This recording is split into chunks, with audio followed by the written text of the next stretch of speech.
तो नमस्कार। ये सिक्स क्लास एनसीईआरटी साइंस है और आज की क्लास में हम देखेंगे इस पुस्तक के अध्याय 2 के बारे में, जिसका नाम होगा भोजन के घटक। तो भोजन के घटक आप समझ रहे हैं क्या क्या होता है। जैसे देखिएगा, पहले अध्याय में आप पढ़े हैं भोजन के संघटक। संघटक का मतलब होता है जैसे चावल, दाल, सब्जी इत्यादि। घटक का मतलब होता है जैसे कार्बोहाइड्रेट, प्रोटीन, विटामिन्स इत्यादि। तो इसी सब के बारे में हम यहाँ पढ़ेंगे। तो चलिए शुरू करते हैं। क्या यहाँ पे बोला जा रहा है? सबसे पहले बोला जा रहा है कि अध्याय फर्स्ट में हमने उन खाद्य पदार्थों की सूची बनाई थी जिन्हें हम खाते हैं और भारत के विभिन्न भागों में खाए जाने वाले भिन्न भिन्न व्यंजकों के बारे में भी हमने बताया था तथा इन्हें मानचित्र में अंकित किया था। तो ठीक है, यदि आप पढ़े होंगे तो ये सब किया गया था तो आपको याद ही होगा। आगे बोला जा रहा है कि एक प्रकार के भोजन में चपाती, दाल और बैगन की भरता हो सकता है, तो दूसरे में चावल, सांभर तथा भिंडी हो सकती है। मतलब ये व्यंजन का एक सेट की बात हो रही है, भोजन के एक सेट की बात। इसके अलावा और भी बहुत सारा सेट हो सकता है, जैसे मछली चावल, अंडा चावल इत्यादि, और भी बहुत सारा सेट हो सकता है। आगे बोला जा रहा है इसके अतिरिक्त अन्य भोजन में अप्पम, मछली, सब्जी हो सकती है। जैसे देखिए यहाँ पे फिगर में एक सेट दिखाया गया है जिसमें रोटी है और दो दो वैरायटी का, यहाँ पर दो वैरायटी का सब्जी है। ठीक है, अब क्रियाकलाप देखिए क्या बोला जा रहा है। बोला जा रहा है कि आमतौर पर हमारे आहार में अन्न से बना कम से कम एक व्यंजन होता है। अन्न किसको बोलते हैं? जैसे चावल को, गेहूं को, ये सब को अन्न बोला जाता है। तो इससे बना कम से कम एक व्यंजन जरूर होता है। और दूसरे खाद्य पदार्थों में दाल हो सकता है, मांस का कोई व्यंजन या सब्जी हो सकती है, या फिर इसमें दही हो सकता है, मट्ठा हो सकता है, अचार शामिल हो सकता है। तो ये सब तो आप जानबे करते हैं, प्रतिदिन इनसे परिचित होते हैं। आगे देखिए क्या बोला जा रहा है। इस तरह के आहार के कुछ उदाहरण सारणी 2.1 में दिए गए हैं। अध्याय 1 में प्रस्तावित क्रियाकलाप 2 में आपके द्वारा सारणी में दर्शाए गए व्यंजन छांटिए। इस सूची में कुछ अन्य व्यंजन जोड़िए तथा इसे सारणी 2.1 में दर्शाई गई विधि से पूरा कीजिए। तो देखिए यहाँ पर है ये सारणी, ठीक है ना। जैसे देखिएगा, ये हो गया पंजाब। पंजाब में मक्का का रोटी चलता है। उसके अलावा राजमा, दाल की जगह पर राजमा चलता है। सब्जी में सरसों का साग चलता है और साथ साथ दही और घी खाया जाता है। आंध्र प्रदेश में चावल चलता है, अरहर का दाल चलता है, आ कुंदरू कुंदरू चलता है सब्जी के जगह पर। इसके अलावा मट्ठा, घी, अचार चलता है। अब यहाँ पर एक आपको भरना है, तो आप अपने मन से भर लीजिए। वैसे हम बता दे रहे हैं पश्चिम बंगाल में क्या चलता है, मछली चावल चलता है। यहाँ पर मछली लिख दीजिएगा, कड़ी लिख दीजिए, और ये घी, मट्ठा इत्यादि सब जगह जोड़ सकते हैं। तो इस तरह से आप इसको पूरा कर लीजिएगा, ठीक है। अब चलिए आगे, अब यहाँ पे क्या बोला जा रहा है। बोला जा रहा है आगे कि कभी कभी हम अपने भोजन में वस्तुतः इन सभी व्यंजनों को नहीं ले पाते। तो हर समय हर प्रकार का भोजन खाना ये सबके बस की बात थोड़े होती है। कभी रूखे सूखे से काम चला लिया जाता है, तो कभी अच्छा भोजन लिया जाता है। वही बात यहाँ पे बोला जा रहा है। आगे बोला जा रहा है कि यदि हम यात्रा में हो तब हम वहीं खा लेते हैं जो रास्ते में उपलब्ध होते हैं। एकदम बात सही बोला जा रहा है कि रास्ते में जो मिलता है वहीं खा लिया जाता है कि नहीं खा लिया जाता है। तो एकदम खा लिया जाता है, क्योंकि वो भी नहीं मिलेगा तो भूखे मर जाएंगे, ठीक है ना। आगे बोला गया है कि हम में से कुछ लोगों के लिए यह संभव नहीं हो पाता कि इस तरह की विविध विविध का मतलब अनेक प्रकार की वैरायटी, तो विविध व्यंजन हर समय खा सके। तो बात सही है। बहुत लोग गरीब होते हैं जो मतलब विविध प्रकार के, भिन्न भिन्न प्रकार के भोजन हर समय नहीं खा पाते हैं। आगे बोला जा रहा है कि आहार में विभिन्न खाद्य पदार्थों के इस तरह के वितरण का कोई ना कोई आधार होना चाहिए। मतलब इस सब वैरायटी खाया जाता है, इसके पीछे कोई ना कोई कारण है। तो कारण क्या है? क्योंकि अलग अलग खाद्य पदार्थों से हमें अलग अलग चीज़ प्राप्त होती है। जैसे कुछ से प्रोटीन प्राप्त होता है, तो कुछ से कार्बोहाइड्रेट प्राप्त होता है, तो कुछ से वसा प्राप्त होता है।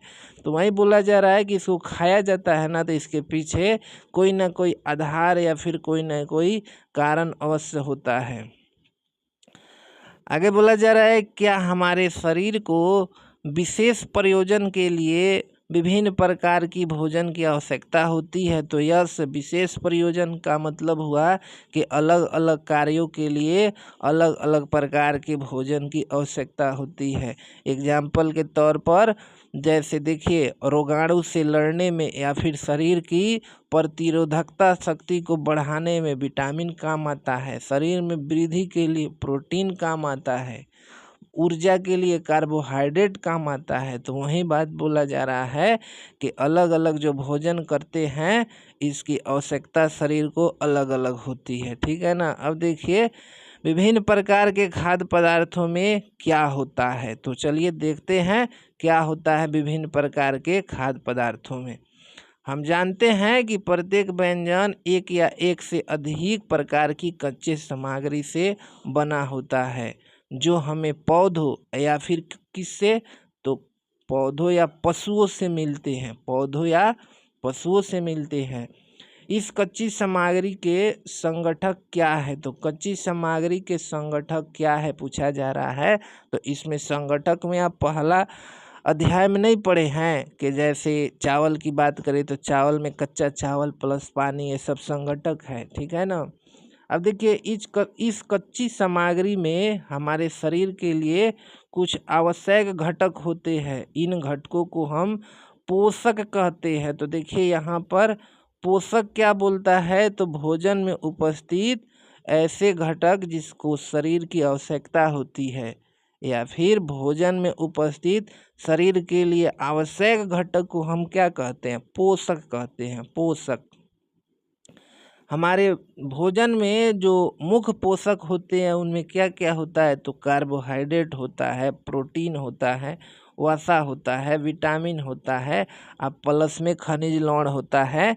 तो देखिए ये जो यहाँ पर 5 दिया गया है ना, ये हमारे भोजन में उपस्थित क्या है? प्रमुख पोषक घटक है, प्रमुख पोषक घटक है। ठीक है ना। इसके अतिरिक्त हमारे भोजन में रुक्षांश तथा जल भी शामिल हैं। तो रुक्षांश को क्या बोलते हैं ना, फाइबर बोला जाता है, फाइबर बोला जाता है। तो वो भी हमारे भोजन में क्या होते हैं ना, उपस्थित होते हैं। ठीक है ना। जिनकी हमारे शरीर को आवश्यकता है, मतलब इन सभी की आवश्यकता हमारे शरीर को पड़ती है। आगे बोला जा रहा है कि क्या सभी खाद्य पदार्थों में ये सभी पोषक उपलब्ध होते हैं? तो बिल्कुल नहीं। जब सभी खाद्य पदार्थों में ये सभी पोषक घटक उपस्थित रह जाएंगे तो फिर हमको विभिन्न प्रकार के खाद्य सामग्री को खाने की क्या आवश्यकता पड़ेगी? एक ही चीज़ को खाकर काम चला लिया जाएगा। तो वही बोला जा रहा है कि ना, सभी खाद्य पदार्थों में सभी प्रकार के पोषक घटक नहीं होते हैं।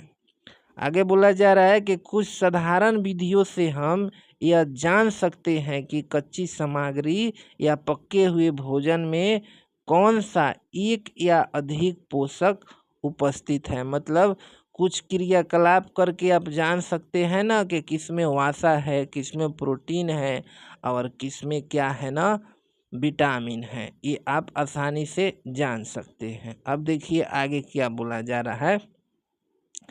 कार्बोहाइड्रेट, प्रोटीन तथा वसा के परीक्षण माने जांच करना परीक्षण तथा अन्य पोषकों के परीक्षण के अपेक्षा सरल है। मतलब ये जो 3 गो चीज़ है ना, कार्बोहाइड्रेट, प्रोटीन, वसा, इसका जांच करना बहुत आसान है। वही बोला जा रहा है कि आइए हम इस परीक्षण को करके प्रेक्षणों की सारणी 2.2 में लिखे। मतलब परीक्षण कीजिए और जो रिजल्ट आ रहा है ना उसको कहाँ पर लिखना है, 2.2 में लिखना है।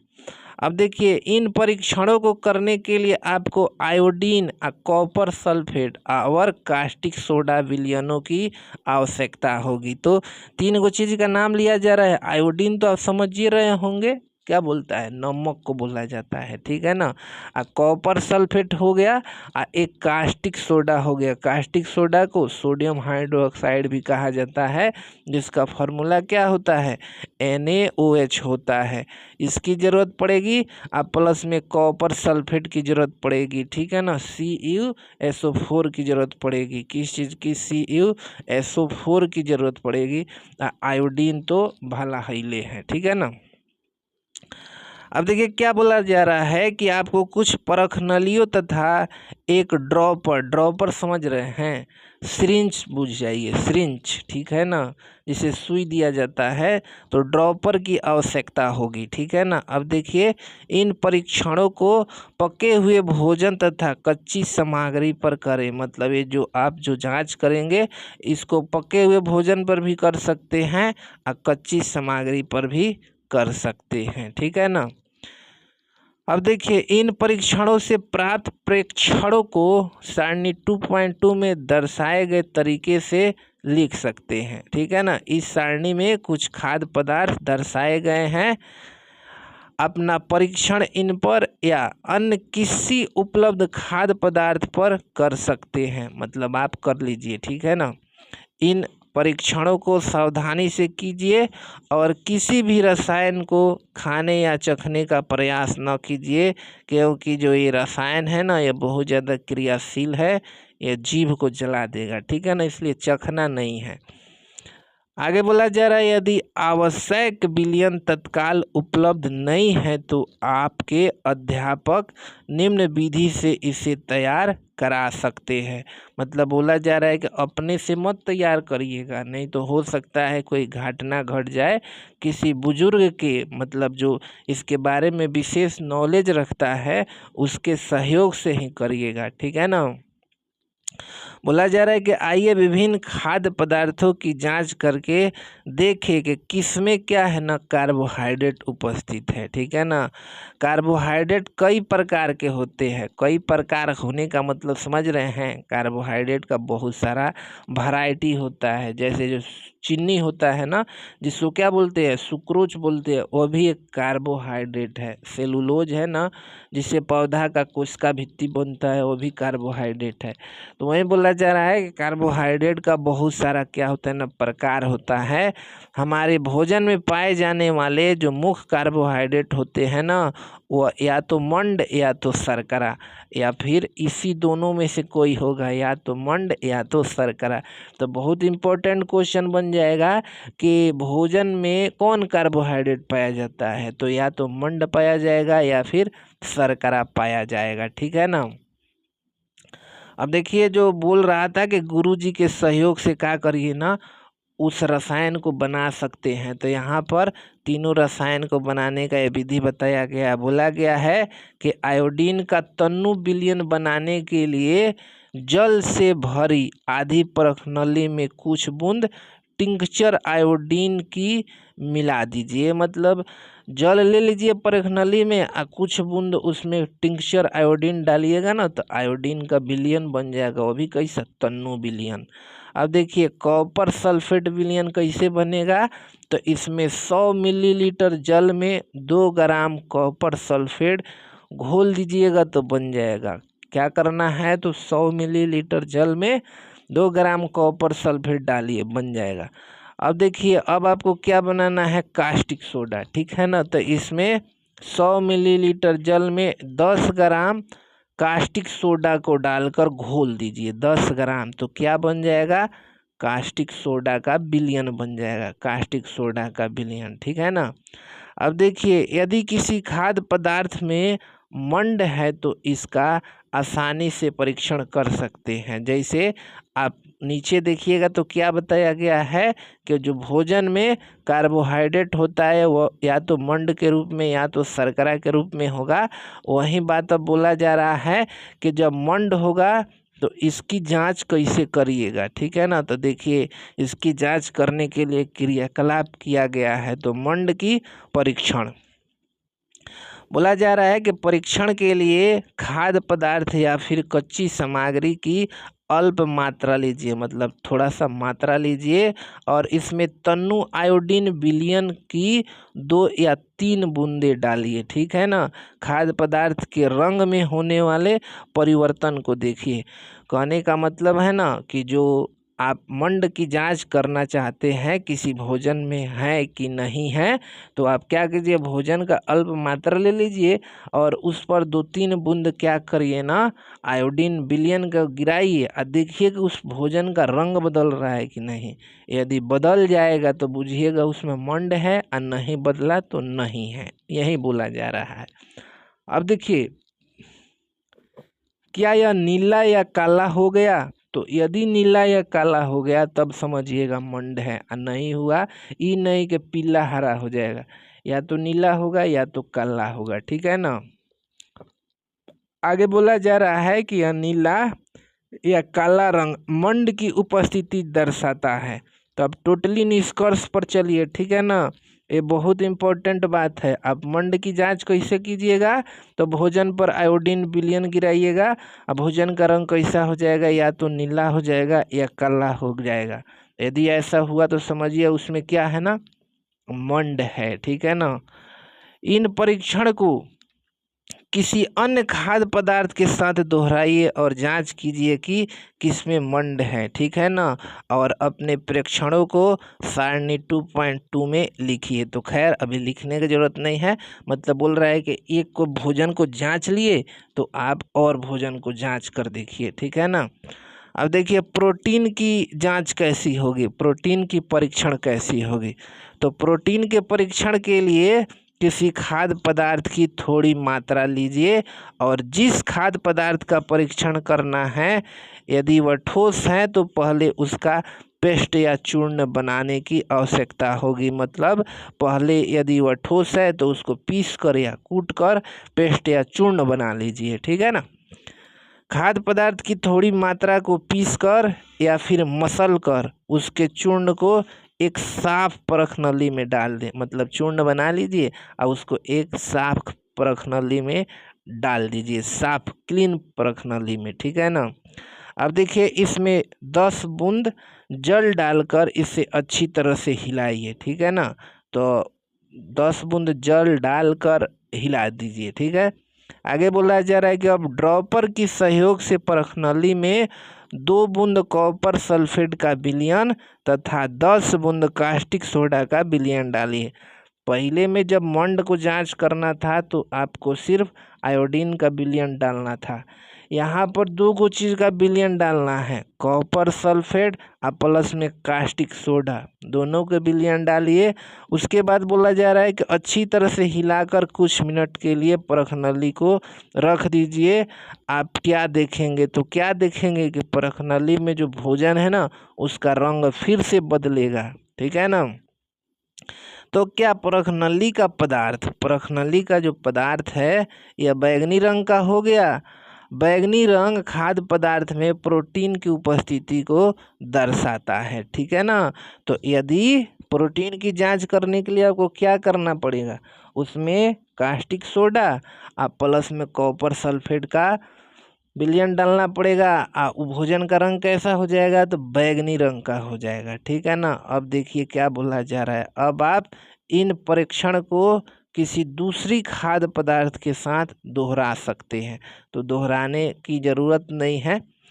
अब देखिए वसा के लिए परीक्षण, तो क्या बोला जा रहा है कि खाद्य पदार्थ की अल्प मात्रा लीजिए और इसे एक कागज के टुकड़े में लपेट कर कूट दीजिए। कूटने का मतलब हुआ ना उसको चूर्ण बना लीजिए, ठीक है ना। और ध्यान रखिए, किस बात का ध्यान रखना है कि कागज फटे ना, ठीक है ना। अब देखिए कागज को सीधा कीजिए तथा ध्यान पूर्वक देखिए क्या इस पर तेल के धब्बे हैं, कागज को किसी प्रकाश के सामने लाएं। क्या आपको इस ढाबे से होकर आने वाला धुंधला प्रकाश दिखाई देता है?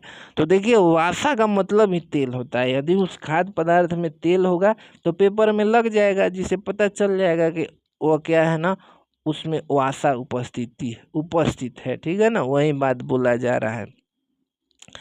अब देखिए, कागज पर तेल का धब्बे खाद्य पदार्थ में वसा की उपस्थिति दर्शाता है। खाद्य पदार्थ में कभी कभी जल की भी कुछ मात्रा हो सकती है। इस दशा में इन पदार्थों को कागज पर धीरे धीरे रगड़िए और कुछ समय के लिए कागज को सुखा लीजिए, ताकि यदि खाद्य पदार्थ में कुछ जल आए तो वह सूख जाए। कहने का मतलब, मान लीजिए कि उस खाद्य पदार्थ में जल था और जल को भी कागज क्या किया ना, सूख लिया, तो उसको धूप में रख दीजिएगा, तो जल होगा वो उड़ जाएगा और तेल बच जाएगा, तो पता नहीं चल जाएगा। वही बात यहाँ बोला जा रहा है। अब देखिए, इसके बाद यदि कागज पर तेल का कोई धब्बा न रहे तो पता चलता है कि खाद्य पदार्थ में वसा उपस्थित नहीं है। मतलब तेल रहेगा तो है, नहीं है रहेगा तो नहीं है। आगे बोला जा रहा है कि ये परीक्षण क्या दर्शाता है? क्या दर्शाता है आप बताइए तो? ये भोजन में विभिन्न घटकों की उपस्थिति को दर्शाता है ना, तो एकदम उसी को दर्शाता है। अब देखिए, क्या वसा, प्रोटीन तथा मंड इन सभी खाद्य पदार्थों में उपस्थित है जिसका आपने परीक्षण किया है? तो ये तो कोई नहीं बता सकता है, क्योंकि हम तो कोई प्रैक्टिकल कर नहीं रहे हैं, लेकिन मान सकते हैं कि यदि होगा तो पता, मतलब जांच में यदि रहता तो होता, नहीं रहता तो नहीं होता। क्या एक खाद्य पदार्थ में एक से अधिक पोषक तत्व उपस्थित होते हैं? तो हाँ, होते हैं। सभी नहीं होते हैं, लेकिन एक से अधिक हो सकते हैं। क्या आपने कोई ऐसा खाद्य पदार्थ जिनमें इनमें से कोई भी पोषक तत्व उपस्थित न हो, ऐसा देखा है? मतलब बोला जा रहा है, क्या आपने कोई ऐसा खाद्य पदार्थ पाया जिनमें से कोई भी पोषक तत्व उपस्थित न हो? तो ऐसा खाद्य पदार्थ नहीं है जिसे कुछ ना कुछ न मिले। ठीक है ना। अब देखिए, हमने 3 पोषकों, पहला कार्बोहाइड्रेट, दूसरा प्रोटीन और तीसरा वसा के लिए खाद्य पदार्थों का परीक्षण किया था। ठीक है ना। अब देखिए, विटामिन तथा खनिज लवण जैसे अन्य पोषक भी हमारे विभिन्न खाद्य पदार्थों में उपस्थित रहते हैं। इन सभी पोषकों की हमें क्यों आवश्यकता होती है? तो चलिए, अब आपको आगे बताया जाएगा क्यों इसकी आवश्यकता होती है। ठीक है ना। तो विभिन्न पोषक हमारे शरीर के लिए क्या करते हैं, मतलब शरीर में उसका काम क्या है? तो देखिएगा, कार्बोहाइड्रेट मुख्य रूप से शरीर को ऊर्जा प्रदान करते हैं। कार्बोहाइड्रेट से क्या मिलता है? ऊर्जा मिलता है। वसा से भी ऊर्जा मिलता है, और वास्तविकता यह है कि कार्बोहाइड्रेट के तुलना में वसा की समान मात्रा से हमें अधिक ऊर्जा प्राप्त होती है। कहने का मतलब समझ रहे हैं क्या बोला जा रहा है? बोला जा रहा है सबसे पहला बात कि वसा से भी ऊर्जा मिलता है और कार्बोहाइड्रेट से भी ऊर्जा मिलता है।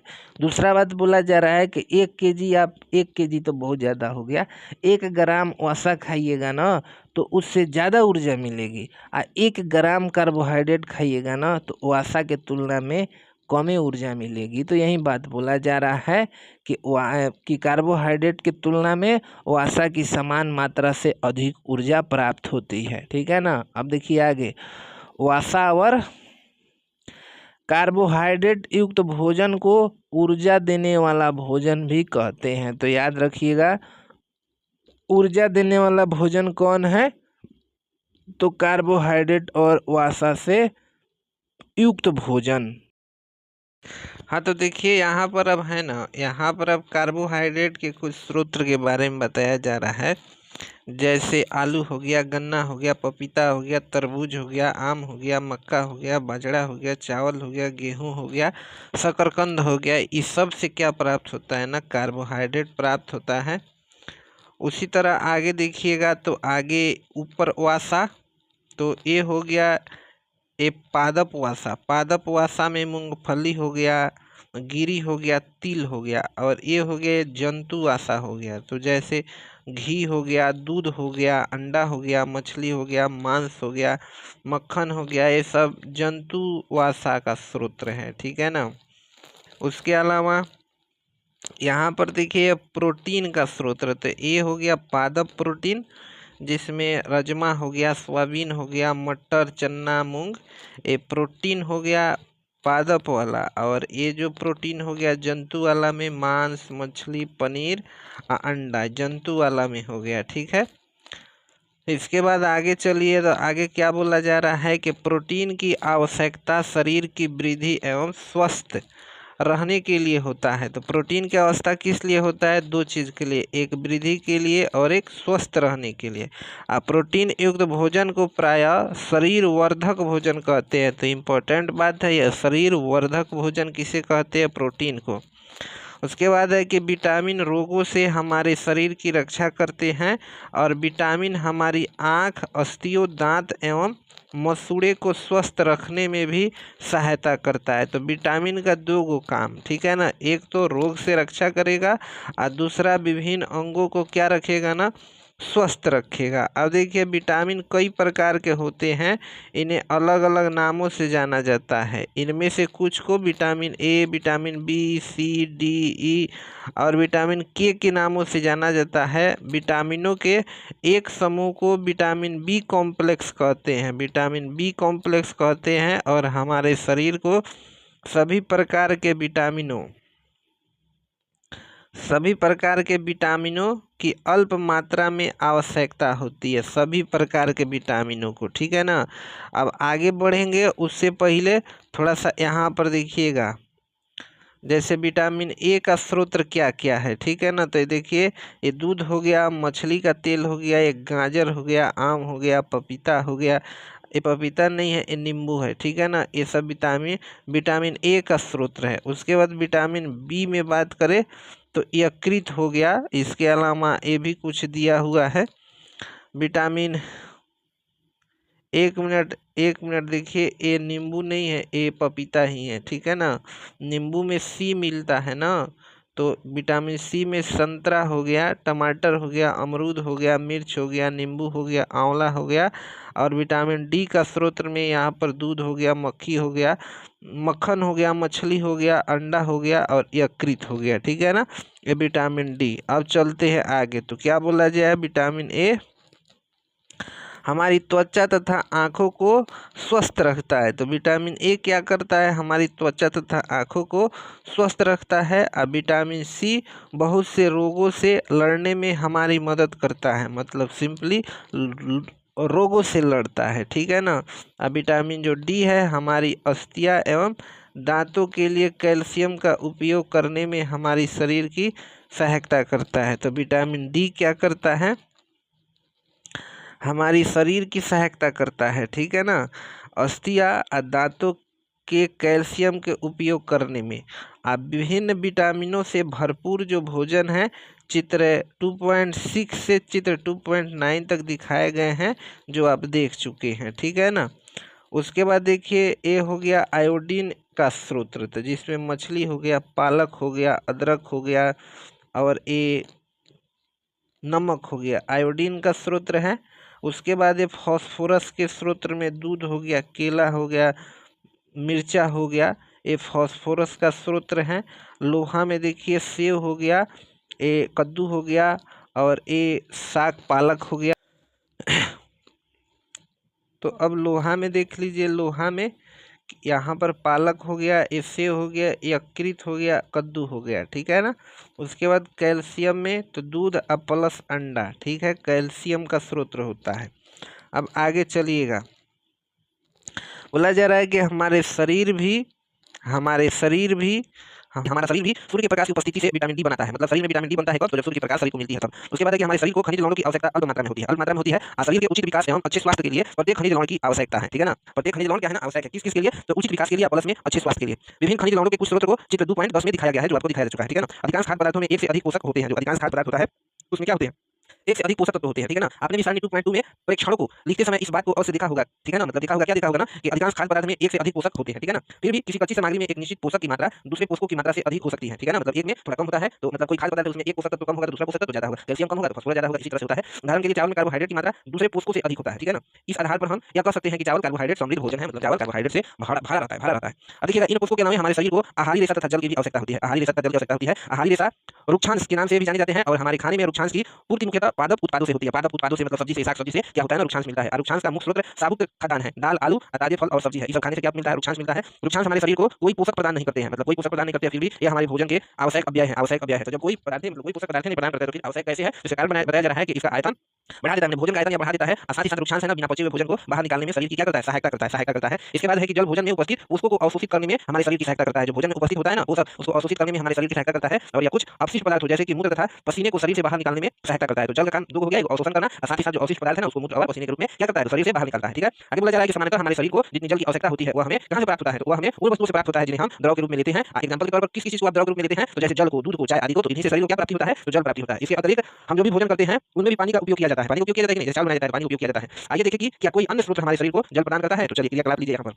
एक टमाटर अथवा नींबू जैसी कोई फल ले और इसे छोटे छोटे हिस्से में काट दे। चलो भाई काट लिया। क्या ऐसे करते समय आपके हाथ गीले होते हैं, तो यस होते हैं। क्यों होते हैं, क्योंकि फल में जो जल था ना वो हाथ में लग जाता है, इसीलिए। अब देखिए आगे बोला जा रहा है कि जब भी आपके घर में किसी फल या सब्जी को काटा, छीला या मसला जाता है तब ध्यानपूर्वक उसका निरीक्षण करें। क्या ऐसा करते समय आपको किसी ऐसे ताजे फल या सब्जी के बारे में पता चलता है जिसमें पानी की मात्रा नहीं होती, तो ऐसा तो कोनो फल नहीं होगा, कोनो सब्जी नहीं होगा जिसमें पानी की मात्रा नहीं होगी। आगे बोला जा रहा है कि हम देखते हैं कि खाद्य पदार्थों में जल होता है, तो खाद्य पदार्थों में क्या होता है, जल होता है कि नहीं, तो एकदम से होता है। आगे बोला गया है कि कुछ सीमा तक हमारे शरीर के लिए आवश्यक जल की पूर्ति इसी जल से हो जाती है, मतलब खाद्य पदार्थों में जल होता है ना, उसी जल से हो जाती है। इसके अतिरिक्त कई खाद्य पदार्थ को पकाते समय हम उसमें जल डालते हैं, तो ये तो सही बात है।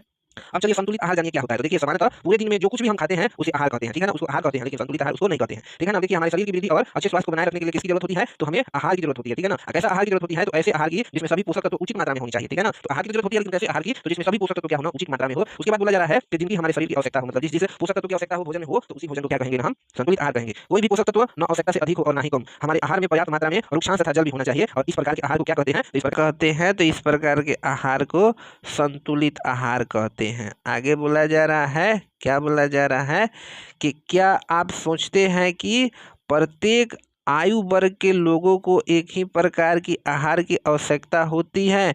तब तो यदि आप ऐसा सोचते हैं तो बिल्कुल गलत सोचते हैं, क्योंकि छोटा बच्चा कम आहार से काम चल जाता है, यंग मैन को ज़्यादा आहार चाहिए कि नहीं चाहिए, चाहिए। तो इसलिए ये स्टेटमेंट सीधा सीधा गलत है, ठीक है ना। आगे बोला जा रहा है कि क्या आप यह भी सोचते हैं कि हमारा संतुलित आहार हमारे शारीरिक कार्य पर निर्भर करता है। तो यस है, हमारा जो संतुलित आहार है ना, ये हमारे कार्य पर निर्भर करता है। जो ज़्यादा कार्य करेगा ना वो आहार भी ज़्यादा लेगा, ठीक है ना। अब देखिए, एक सप्ताह के अवधि में आप जो भी खाते हैं उसका एक चार्ट तैयार कीजिए, जांच कीजिए कि प्रतिदिन जो भोजन आप करते हैं क्या उसमें भी पोषक तत्व उपस्थित है। तो यार ऐसा कोई भोजन ही नहीं होगा जिसमें पोषक तत्व नहीं हो। आगे बोला जा रहा है कि दालें, मूंगफली, सोयाबीन, अंकुरित बीज, किण्वित भोजन, आटे की मिश्रण, उसके अलावा केला, पालक, सत्तू, गुण, उपलब्ध सब्जी, इसी प्रकार के अन्य भोजन कई पोषक उपलब्ध कराते हैं। इसलिए कोई व्यक्ति अल्प व्यय में भी संतुलित आहार खा सकता है, मतलब कम पैसा में संतुलित आहार खा सकता है, क्योंकि ये सभी क्या करते हैं ना, पोषक तत्व देते हैं, ठीक है ना। उचित प्रकार का भोजन करना ही पर्याप्त नहीं है, इसे उचित तरीके से पकाना भी चाहिए। पकाना मतलब बनाना भी चाहिए, ठीक है ना, पकाना भी चाहिए ताकि उसके जो पोषक है ना, पोषक तत्व नष्ट ना हो। क्या ना हो, पोषक तत्व नष्ट ना हो। उसके बाद क्या आप जानते हैं कि पकाते समय कुछ पोषक तत्व नष्ट हो जाते हैं, तो यस हो जाते हैं। लेकिन उससे पहले देखिए, फिर पहेली के मन में एक प्रश्न आ गया, इसको पहले देख लेते हैं। पहेली यह जानने की उत्सुक है, मतलब ललायित है कि क्या जंतुओं के भोजन में भी ये सभी अव्यय होते हैं, क्या उन्हें भी संतुलित भोजन की आवश्यकता है। तो पहेली से कहिए कि हाँ, उनको भी संतुलित भोजन की आवश्यकता है। अब देखिए, छिलका उतार कर यदि सब्जियों एवं फलों को धोया जाता है तो यह संभव है कि उनके कुछ विटामिन नष्ट हो जाए। यह संभव है क्या? तो यह संभव है। सब्जियों और फलों की त्वचा में कई महत्वपूर्ण विटामिन तथा खनिज लवण होते हैं, ठीक है ना। चावल एवं दालों को बार बार धोने से उसमें उपस्थित विटामिन और कुछ खनिज लवण क्या होते हैं, धुल जाते हैं या फिर अलग हो जाते हैं। आगे बोला जा रहा है कि हम सभी जानते हैं कि पकाने से भोजन का स्वाद बढ़ता है तथा उसे पकाने में आसानी होती है, पचाने में आसानी होती है। मतलब जब भोजन को पकाते हैं ना तो दो गो फायदा होता है, एक तो स्वाद बढ़ जाता है और दूसरा वो जल्दी पच जाता है, ठीक है ना।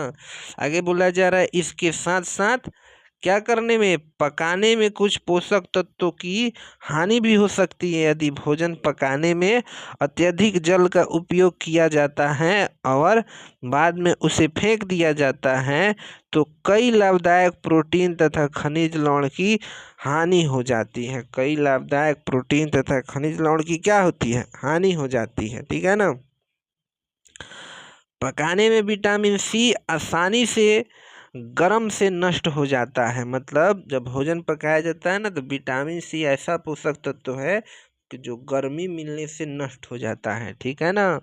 आगे बोला जा रहा है क्या यह उचित नहीं होगा कि हम अपने आहार में फल और कच्ची सब्जी का इस्तेमाल करें? तो बहुत ज़्यादा उचित होगा, ठीक है ना। भूजों ने सोचा कि हर समय वसा युक्त खाना ही सर्वोत्तम खाना है या सर्वोत्तम भोजन है। क्यों क्यों भोजो ऐसा सोच रहा है ना, क्योंकि भोजो पहले पढ़ चुका है कि वसा से ज़्यादा ऊर्जा मिलती है, कार्बोहाइड्रेट से कम ऊर्जा मिलती है। आप भी पढ़ चुके हैं, याद करिए, पीछे बताया गया है आपको। तो इसलिए वो सोच रहा है कि वसा युक्त खाना सर्वोत्तम खाना है, ठीक है ना। अब देखिए, एक कटोरी कार्बोहाइड्रेट युक्त भोजन के अपेक्षा एक कटोरी वसा युक्त भोजन अधिक ऊर्जा देता है। क्या ऐसा नहीं होता? तो एकदम होता है, ठीक है ना।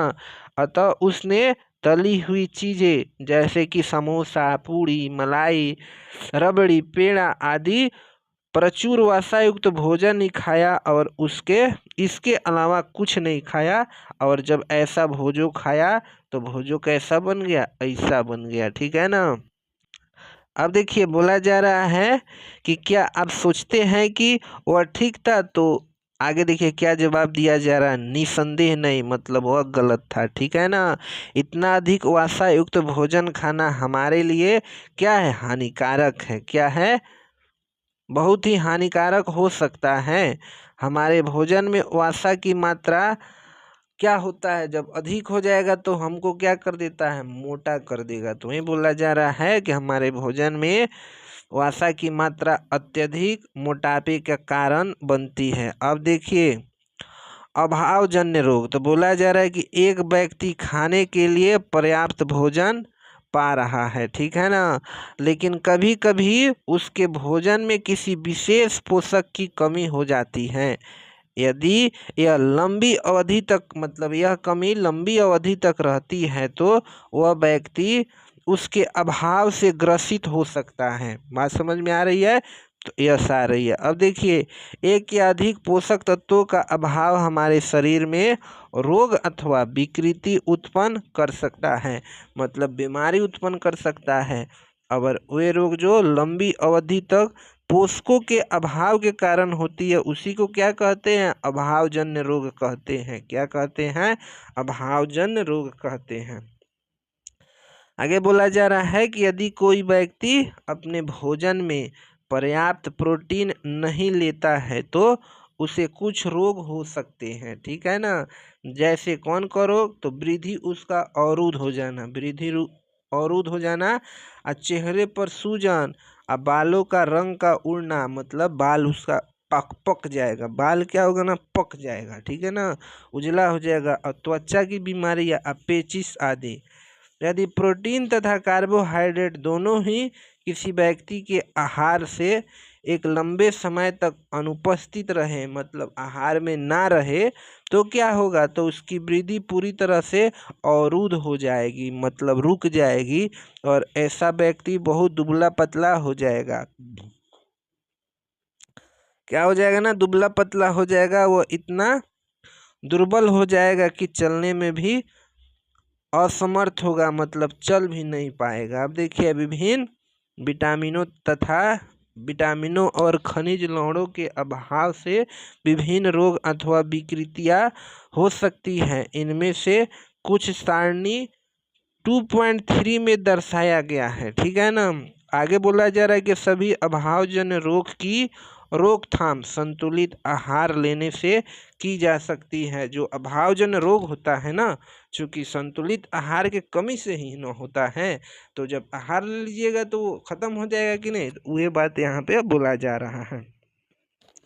अब देखिए इस अध्याय में हमने स्वयं से यह जानने की कोशिश किया कि विभिन्न क्षेत्रों के भोजन में इतनी अधिक विविधता होते हुए भी आहार में पोषक तत्वों का वितरण समान है। यह वितरण हमारे भोजन में आवश्यक पोषक तत्वों की उपस्थिति सुनिश्चित करता है। क्या करता है? सुनिश्चित करता है।